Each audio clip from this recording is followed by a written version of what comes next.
right, guys, so we are here in Charleston, South Carolina. What beach are we on, Riley? Isle of the Palms? Yeah. Cool. So this video is going to be all Q&A. We're going to do it all in different locations around Charleston just to make it more fun. So if you're new to the channel, if you're new to the feed, my name's Austin Silver. I've been a professional Forex trader for the last, almost 6 years now. Been teaching people for the last 3, and the success of our group has exploded over the last year and a half. And I couldn't be happier and more grateful for that. So that's why I'm 10xing my effort and input into our YouTube content, 10xing the thought and the value that we try to bring there. And I think this Q&A video is going to be probably one of our best videos to date. So do me a favor, make sure you're subscribed, hit the red button below me. You won't miss any of the future trading videos that we're doing. And now we're going to get into the first question. And this was a question that came up a lot when I put out the Q&A, like, hey guys, I'm going to Charleston, I want to do a Q&A, let me know what questions you want me to cover. A lot of you wanted to know, how much money can you get started trading with? Can I start with 300? Can I start with 4,000? I saw all different numbers, and I always do, and this is a question everybody asks me, because most of you, if you're new to Forex, like you've never even heard of day trading, you don't even know what Forex is, so how do you know how much money you can even start with? It's a fair question. The answer is pretty simple though, and I think there's a lot of bullshit on the internet, truthfully, that distracts you from the simple answer. If we're talking about real hard-earned money that you worked in your regular job or whatever, other businesses you have, if you worked for that money, you wouldn't take that money and go trust an unregulated broker, right? We would think that that would be logic, but it's not. Most people come into Forex, they don't even do research into what a regulated versus an unregulated broker is. They put their money somewhere, they get jacked up on leverage and they blow the account, and then they're like, wow, day trading's a scam, I'm never doing day trading again. Wrong approach. The correct approach is to do your research or find somebody like me that's giving out good information, and all of you should be trading with a regulated broker in your country. Now, the reason I'm talking about brokers when you ask me how much money do I need to start trading with is because the broker is going to control your leverage. It's going to prevent you from over leveraging and blowing the entire account. These other, unregulated brokers, they don't care about that. So if you're using a regulated broker and you're using proper leverage, then the amount of money you should start trading with, it's the same answer for anybody. It's only what you can afford to lose. If you can't, live and pay rent with that money that you're about to put into a trading account, you better not put that money into the trading account. This should be extra money, and it should be looked at like it's a retirement account for you. This is your long-term savings account. You're gonna take withdrawals from it, but you're gonna really focus on building it for the long term. So when you talk about, Austin, how much can I get started trading with? The first thing I said was what? Focus on the broker, find that regulated broker. Those brokers, for the most part, whether in Europe or the United States, or I think even in South America, most regulated brokers do not have a minimum deposit requirement. They're just going to control your leverage and your size based on the money you give them. So you have to be sure that you're only giving them money that you can afford to lose, and you have to be sure that you're not jacking yourself up on leverage to where you could blow 50% of the account in one day or in one trade. So again, the question, how much money do I need to get started trading? It's a simple answer. You should only be trading with money that you can afford to lose. As far as how much money would I need to generate $1,000 a month, those questions are bullshit. Bullshit. You're not even thinking about percents, you're thinking about money, and you're down the wrong path. You should be focused on percents, focused on being with a professional regulated broker, because that's what this is, a professional business, not a gamble, not a casino, and you should be focused on only trading with money that you can afford to lose.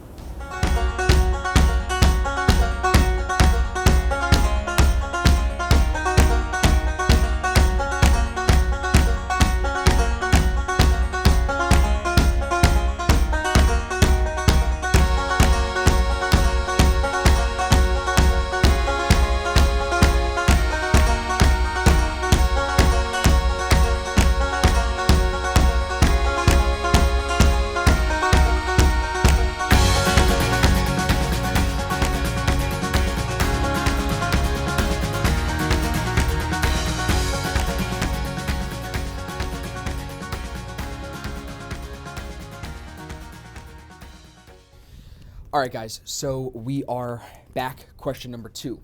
Before we get into this question, I think that it's actually a very fitting question for where we are right now. So, Riley, if you turn everybody around, guys, we drove down a private street that said no outlet, because I've learned in my short life that when you're in an area like this and it says no outlet, it's because rich people live that way. So we drove down here and look at these houses. I mean, they are massive, and you're getting docks right on the water. It's low tide right now, so it's beautiful. And then the further you come down the block here, the bigger they get. So you got one being redone right there, another one brand new being built right there, and then that one is one house with a porch that goes all the way across. You can't really see it, but you can tell that it's one house because the roof is the same color. The reason why I'm telling you all of that and telling you that we're here is because this question is, I think, fitting for being around so much money. Question comes from actually a good friend of mine, a new follower. He said to me, would you ever quit trading and why? Absolutely not. Because trading is a skill that helps you generate income. When you acquire a skill that teaches you to generate income, all you want to do is acquire more skills that generate income. You never want to leave them behind. I think that as you grow and push yourself forward, you're going to understand, all of you will understand that as an entrepreneur and as a businessman, you want to start thinking that way. When you're in that mindset, there is never money that you want to say no to. One person's money, one job's money is not any worse than the next person's money. It's all about your time and how much time you have to put in to go get that money. So as long as I continue to grow my trading account and push myself forward, even if new business opportunities come into play, which I have one in my email today. They do come as you grow a business, right? More people reach out, they want to network, they want to do stuff, they want to partner. You never have to turn one thing off if you don't want to. And I never want to turn off trading. Will I change the times that I trade? Maybe sleep in a little bit more or move somewhere where I don't have to wake up as early? Maybe, but quit trading, I just don't see it. Literally, Riley and I were even talking about this today. If we do want to start another business, we'll put her face on it. I'm the face of the trading business, so I don't see myself ever quitting. And I think that you look at the money around here, you look at the lifestyle that the people with money live, all these people would agree with me. They all understand that you have to have money-making skills. These people that own these huge-ass houses on the beach, guys, they are not working for somebody else. Maybe 1 out of 10 of them do, but he's probably the highest-paid doctor in the hospital, the highest-paid lawyer in his law firm under partner. Everybody else here, guaranteed, knows that skills pay the bills. They all here have skills, money-making skills, and they put them to work and they never shut them off. So I think that if this is the kind of shit that I want to be around and me and Riley want to be around, no, never quit trading. Only figure out ways to make more money while still trading until you find something that you're super passionate about. That's the only way I would be okay with you quitting trading. If you were like, I have to go do this because I'm so passionate about it and I can't trade if I go do this. I got to go feed the homeless or something like that, right? That's fine. Quit trading. But that's just not for me. I'll feed the homeless. We're actually going to do a big charity thing coming up in the winter. You guys will hear all about that. I'll do all the charitable stuff, but I ain't quitting trading. Too much money for my time. The only thing we should be focused on here, guys, is time. Time is the limited resource. All these people know that time is the limited resource. That's why they moved here. They're taking advantage of the short period of time that they have alive and enjoying this. So, quit trading? No.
Guys, so we are now at Sullivan's Island on the beach because we were driving over a bridge on our way back and we saw that it was low tide and I was like, Riley, we need to go out there. And the water is unreal. So warm, so clean. And I figured that this would be a good place to tackle a few more of the questions. A couple of them kind of string together, so I'm gonna work them all in here. The first one is, what's important to keep in mind in order to keep sane while you're trading the market? Right here, where I'm standing, is a great example of the answer. The answer about how to keep sane, at least for me, is to find balance. It's staying happy, staying healthy, stress-free, because we all know, at least I do from personal experience, stress kills people. Negativity screws you up. It only makes you more negative. So what you do is you stay balanced and you try to keep people that are negative, things that are negative, out of your life. You need to consume positive content. And I can, again, speak from personal example. When I started trading, like, people hated it. They hated me. They didn't want to talk to me about it. So instead of dealing with them and trying to change their mind, right, because that was kind of making me insane, I consumed positive content. I found people that I could work with that were similar to me, and that helped me keep sane. So I think it's balance. I think it's consuming positive content, keeping positivity at the focus of what you're doing. And I think it's also just not being stressed. Like, enjoy life. Trading is not just about hustle, bustle, money, hustle, bustle, money. Trading actually has nothing to do with money. If you've heard me on my other videos, I talk about it all the time. Good trading shouldn't be attached to money. Money comes from good trading. Good trading and why we trade, what the reason we all trade for, should be to enjoy life. Because money is a resource that is not finite. Money comes and money goes. And especially if you're someone like me, an entrepreneur, you're always going to be thinking about, which I think a lot of you guys are, you're always thinking about other ways to make money. So if you're in that mindset, you need to make sure that you're happy, you're balanced, and you're stress-free. I know it's corny and I know it sounds like rah-rah, but it's not. Because if you can be happy, be stress-free, be balanced, you're going to realize that the money comes and goes. Like I was saying, if you're an entrepreneur, you're going to make money, you're going to lose money, it's going to make money, you're going to lose money. That's life. But the thing that's finite and why you need to be happy, why you need to be stress-free, why you need to be balanced is because life is finite. I'm not even going to get into personal stuff in this video about how I understand that, but I just hope you can either take my word for it or I hope you've understood it through your own personal experience. And I'm sorry if you have, because I know it can be tough and emotional, but you should understand that life is short, guys. So how do you keep sane? Stay balanced, stay healthy, stay stress-free, and remember that money is not the object of trading. Trading is to create freedom, not to create bags of money to sit on somewhere. No, bro. You trade to build a house like that guy on the beach. Stay balanced, stay healthy, stay stress-free, and keep the negativity out of your life, and that could be yours. You can keep filming. So, let's see here. We talked about the money you need to start trading, right? Someone said, how much do you recommend someone to start day trading full time with? If you're going into day trading with the idea that you want to trade full time, I have questions for you. I think one of them would be, why? Why do you want to trade full time? Do you love staring at charts so much? Do you love the financial markets so much? Like, why do you want to trade full time? Most of you will answer me by saying, because you want freedom. If you want freedom, you don't necessarily need to trade full time. If you can generate enough capital with your trading, what is trading full time? Are you going to trade 9 to 5? No, bro. You generate enough capital so that you don't need to trade 9 to 5. You don't need to full-time trade. Some weeks I'm hitting 2 trades and that's it, and it's enough. So you can understand that only if you have enough money to trade with. So trading full-time is a tough conversation. I don't even like to talk about it. Ask Riley. Like, we don't push people with the idea of like, go trade full-time. We push people like, hey, put money aside, start learning how to take control of that money, start, understanding what you can do with that money to make something for yourself more than what you're doing in your job. Trading full-time can come for you. But again, if you're an entrepreneur and you're a business person, you're not going to just close yourself off, I don't think, to trading. Right? You're going to open up other businesses. You're going to look for more opportunities. So don't think you need to trade full time. You need to trade enough to make more money than your job pays you so you can live. And then you need to be open to more opportunities to creating more income. Again, we're referencing all of this shit here, all these fucking mansions, right? We're referencing the money that everybody wants from trading. If you're referencing that, none of these people have one source of income. None of these people sit at home and trade full time and that's it. They all have multiple streams of income. Every millionaire has multiple streams of income. You've heard the bullshit, hey, every millionaire has 7 streams. I don't know the exact number, bro. I don't care. I know every millionaire has multiple ways of making money because every millionaire understands that you need money-making skills. Another really good one here. Said, hi Austin, I love your content. My question is normal. Is it normal for certain systems to have losing months? Absolutely. The thing with trading is that it's not always going to be win, win, win, win, win. Today is the 28th of October, 2019. So we're getting towards the end of October here. The last 4 or 5 months, if you've been following me on YouTube, the trading has been phenomenal. And it has to do with a couple of things, right? We just talked about the balance and the stress-free and the happiness. I left a company that I was partnered with in New York, and that just took so much weight off my shoulders that all of a sudden the trading just got back to how good it was before I was with them.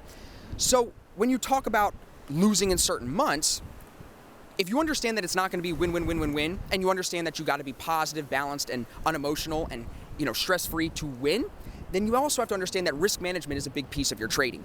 Risk management meaning not putting too much risk on one trade just because you think it's a great idea. Because even the best traders that I've worked with will see great setups and still lose them. Why? It has nothing to do with them as traders. It has nothing to do with the system. It just has to do with the way the universe in the trading universe works. It's not going to be all wins. It's not going to just feed you money like an ATM. You're going to have to understand that there's losing months, losing weeks, losing days. Accept it. Love that. That is a part of the process of being a trader. If you're trading good trades, those losses in the long run will not matter. I promise. I've been doing this for 6 years almost. It doesn't matter if you lose tomorrow. It doesn't matter if you lose for a month, because a year and a half from now, you're not even going to remember it. If you're sticking to the system, if you're sticking to rules, and if you're not over leveraging, over risking on any one trade. Solid risk reward is all that trading is, guys. I'll teach you the technical analysis shit in 2 days, max. But it's up to you to understand what's good risk reward. What's a time when my market is presenting itself that I should be putting money into the market, and what's a time when my market's not on? What month, like he's saying, what if we have losing months, what month is my market not on where I need to pull back, size down? That's trading. And understanding that is a part of good risk management. So yes, very, very, very common for profitable systems to have losing months, absolutely. Let's do one more. How have trading psychology books helped your trading career, and which one impacted me the most? Easy question. 2 books you all need to read. The 13, or I think maybe the 12 Habitudes. Don't check me on that, I don't have it in front of me. I think it's 12. The 12 Habitudes of Highly Successful Traders. It's a thin little blue book. You can get it on Amazon. I'll link it below in the video. Unbelievable book. It is so easy to read, and it will completely take the mindset that you're in as a trader if you're struggling and just drop you over here, and next thing you know, you're actually starting to understand the things I'm talking about here, the things you hear me repeating over and over again in these videos. So that's the first one. And the second one, I recommend this to everybody. Again, you can hit the link down below in this video. I'll give you a free Audible version of this, right?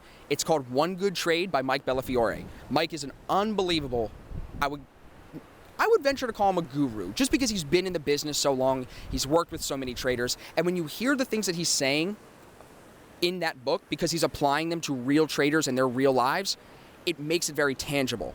So it's a very well-written book. Mike, if you're ever checking out my content, you know I love you, you know I love your videos and your books. So yeah, One Good Trade. Mike has another book, The Playbook, that talks about having all of your trade setups detailed, written out, entry systems, exit systems, all of that risk management detailed in a playbook, like a coach of a football team, right? Because we know how many comparisons there can be from trading to sports.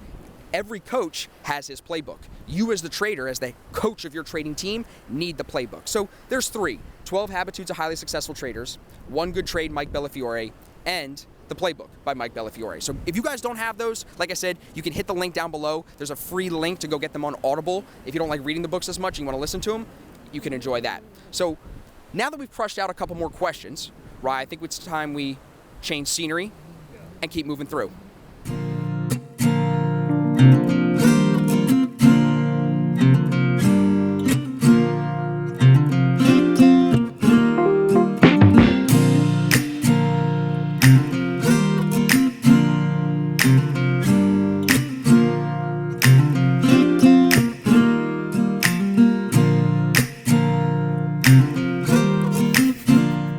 All right, guys, we are now at the Angel Oak tree. This is on Johns Island in South Carolina.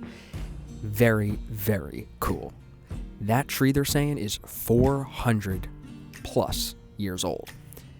I don't even understand how something could be around that long and not get fucked with by human beings and destroyed. So it is unbelievably beautiful. Like, you can't even understand. And like, you can see the branch just trying to like curling through the ground here, and apparently all these branches are hollow, so it is pretty amazing. And Riley loves trees, so this is a good place for us to be. But I want to fly through 2 more questions here. So this is a good one, and I think it's very relatable to a lot of you who are watching. The question is, what are the hardest hurdles that I encountered during college? When I was in college, it's when I started trading, because I was working for Northwestern Mutual first, and then I went over and worked for Mass Mutual. So I was in the financial services industry. And then I found what day trading was, which is where I dropped everything and went all in. But because I was all by myself, and again, I was young to be in the financial services industry, let alone young to be day trading, right? There was no one around me, no guidance. And on top of that, there was a lot of people telling me it wouldn't work, a lot of negativity when I dropped out of school to focus on trading and growing the business. A lot of negativity continued to follow, and all of that happened while I was in college. So the biggest hurdles for me was dealing with outside negativity. And I believe we spoke about this yesterday on the beach, talking about how you have to surround yourself with the right people and consume the right type of content, the right positive content that's going to keep you in the mindset that you need to be in if you're looking for success, right? So for me, when I was in college and dealing with my parents, my family, my friends, all either not talking to me or not understanding what I was doing and telling me their opinions of it, which I understand they want the best for me, some of them, but that means they want me to be safe. They don't want me to take risks. So dealing with all that negativity, the only solution that I found was to consume positivity. I focused on like Gary Vee, Grant Cardone. I focused on studying every trading book, every trading audiobook, every trading YouTube book, Mike Bellafiore. I followed the guys at Tudor Capital. I followed Brett Steenbarger, Peter Brandt. I followed everybody on Twitter, even Kyle Bass, even like everybody, every news outlet, because those were the things that were providing me with the content and the positivity that I needed to stay consistent and to find the success that I was looking for. So the biggest hurdle was dealing with outside negativity, and the advice I give to all of you guys that are going through that, because I know a lot of you have parents and family that aren't supportive of trading because they think it's gambling and it's a risk. I know it's hard, but in the simplest terms, it's 2 words. Fuck them. Because they're not keeping you positive, they're not pushing you forward, and as much as they're your family, drop those labels off. Drop the mom, drop the dad, drop the brother, drop the aunt. They're just people. And if they don't support you and your vision and your drive and your motivation for what you want, then why are you even worried about what they think? So for me, the biggest hurdle was the negativity, the easiest way around it. Surround myself with positivity. Throw all those labels and all those people away that don't understand and go to the people that do understand and want to see you do well, that want you to follow your dreams. That's the best advice I can give you. If you're dealing with college, high school, even out of college, if you're under 30 dealing with negativity and those struggles, consume the positive stuff. Now, so before we leave this beautiful place, right, let's keep walking this way. Before we leave, I want to do one more question. And this is from a good friend of mine who I've never met in person, but I think, social media makes us friends, right, Reek? He's down in Florida. I'll see you in 2020, Reek. Seminar, ASFX Seminar 2020, Florida. Y'all heard it here first. If you're listening, you're getting an early plug. Reek's question was, what's my morning routine for success? It's a long process coming, but right now my morning routine is very simple. I like to start trading by 6 a.m. New York time, and I like to be done trading by 9 or 10 a.m. New York time every day. I don't swing trade really. I will, but I normally don't. I like to get in, get out, take my money, and go enjoy my life. So the morning routine is pretty simple. Alarm goes off 4:30, 4:45. Sometimes I'll let it go off at 5 o'clock if I'm up a little bit later. But I'm normally in bed. Riley and I are in bed by 9 o'clock because she knows that I need to get my sleep, the 4 hours of sleep that I need, and she needs her sleep too. So after I wake up, alarm goes off, the first thing I do is I try my best to not touch my phone. I leave the phone in my pocket, right? Go right into the kitchen, start the coffee, start the tea, whatever I'm feeling that morning, and I get a cold glass of water. So I drink the water while the coffee's being made to kind of get my body moving. And then literally while I'm in the kitchen sometimes, I'll feed the cats or do whatever else I need to do, but I'll stretch in the kitchen while the coffee is being made because the stretching to me opens up my body. And if my body feels like it's loose and open, my mind acts better. Another thing I'll do, honestly, sometimes I'll do push-ups just to get the blood pumping because there's a lot of science that tells us if blood is flowing properly to your brain, you're going to think better. And the only way to get that blood flowing when you first wake up is the stretching, is the push-ups. So the coffee is important. Definitely you need that caffeine, right, to get the brain going a little bit there too. The stretching, the water, and then by 6 o'clock, I'm at the charts. And the first thing I'm doing every day is going through all of my pairs, every single one, finding the ones that are in trend. I'm looking for trending pairs off the jump. If I can find one, I start to talk to people in the VIP chat. I start to talk to people in the main chat and let them know the trade ideas I'm having for that day. And then we're off to the races. We're looking for trade ideas from about 6 a.m. until, like I said, 9 or 10 a.m. After that, because we're still talking about the morning routine, after that, it's now 10 o'clock, 11 o'clock. This is when I'm going to have the first meal of the day. It's probably a smoothie that Riley makes me with all her good stuff in it, bananas, fruit, all that stuff. But before that, I'm doing kind of like an intermittent fasting where I'm just having coffee and water and not eating anything else because I think that helps me stay sharp. That doesn't work for everybody. Riley, I know you don't like that, right? No, I have to eat at like 8:30. Right, so everybody's different. You got to know yourself, but your question was, what's my routine? So then, like I said, 10 o'clock, 11 o'clock, I'm having that first meal. And then from there, we're probably going right to the gym. Trading's done. The mind has been flexed. I've been posting on Instagram and doing all these things, talking to people in the VIP chat, answering emails, selling courses, doing all that stuff. And now it's 11 o'clock. I've put in 5 or 6 hours of work at this point, I'm like, break time. Let's go to the gym and reset. And that midday gym session, and I know a lot of you had jobs and it's tough to get that in right now, but hopefully we can get you to the point where you can do it too. The midday gym sessions are fucking amazing. Nobody is there. It's a way to just go sweat everything out and then literally come back from it and feel like you have a whole second day. But in reality, it's just the second half of your day. So morning routine, wake up, stretch, coffee, kind of get the mind going the right way, right?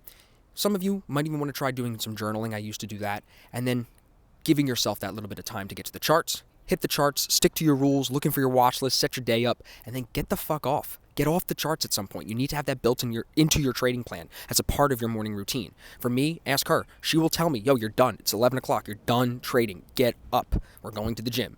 And that keeps me sharp. So for you, it's always going to be a little bit different. For me, it took me a while to figure out the proper morning routine, but this works for me now. So I'm hoping that sharing it with you guys, with you, Reek, and everybody else that has asked me the question about my morning routine, I hope this gives you a little bit of insight to what you might want to try and, use in your morning routine to help you make, better trading decisions every single day.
All right, guys, so we are now at the Charleston Harbor. This is part of downtown Charleston. As you can see, the water is very, very close to us, which is why this area floods all the time, which is why we won't be living here when we move to Charleston, but it's still very beautiful. The pineapple fountain's right behind us. Show them real quick, Rye. Shout out to the dude running. Thanks, bro. Better him than me. Yeah, sweaty. All right, so I got two questions I want to do here. The first one ties very well into the second one. Of course, I can't remember right now. Life. What sessions do you trade? Okay. So the two questions I want to touch on while we are here. The first one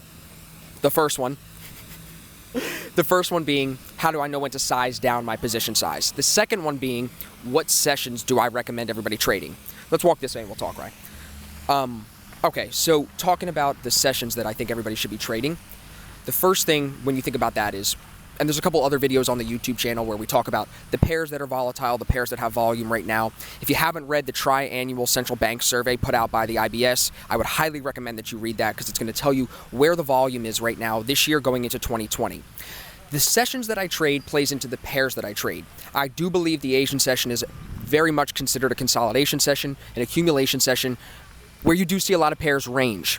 You can use that Asian session to help you determine which pairs are going to be volatile that day during London and then New York.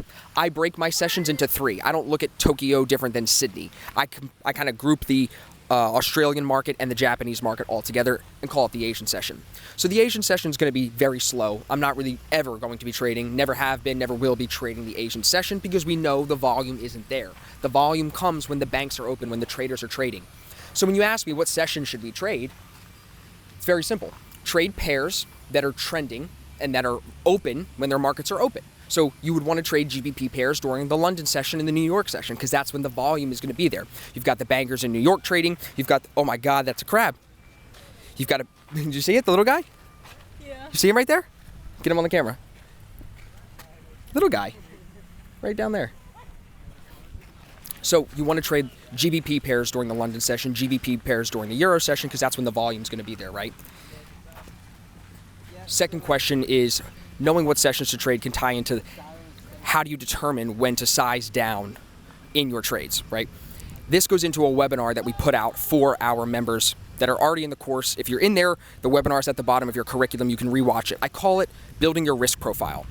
What that means is you should have a playbook. And we actually talked about this in the Q&A already on the beach, about my favorite books to read.